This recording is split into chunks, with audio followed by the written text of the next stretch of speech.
ایک کافر نے حضور علیہ السلام سے سوال کیا کہ آپ قیامت قیامت قیامت کی بات کرتے ہیں، کب آئے گی؟ ہمیں ڈیٹ بتاؤ، وقت بتاؤ۔ بلکہ اس نے کہا کہ اگر میں قیامت کو اپنی آنکھوں کے سامنے قائم ہوتے بھی دیکھ لوں تو پھر بھی نہیں مانوں گا۔ ایسی ڈٹائی کے ساتھ اس نے کہا، سوال کرتا ہے، پوچھتا ہے کہ قیامت کب آئے گی، ہمیں ڈیٹ بتائیے۔ اب اس کا جواب سنیے اور قرآن کی بلاغت دیکھیے اور جواب کا زور دیکھیے۔ میرے پاس لفظ نہیں ہیں کہ میں قرآن مجید کے ان کلمات کو تعبیر کر سکے اس طرح جس طرح قرآن مجید کے ان کلمات میں زور ہے۔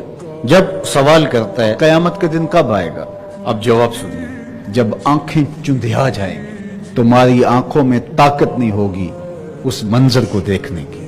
کب آئے گی میں بتاؤں، نشانیاں کیا ہے؟ جب نظر چندھیا جائے گی، چاند بجھ جائے گا، اس کو گرہن لگ جائے گی، سورج اور چاند برابر ہو جائیں گے، اس دن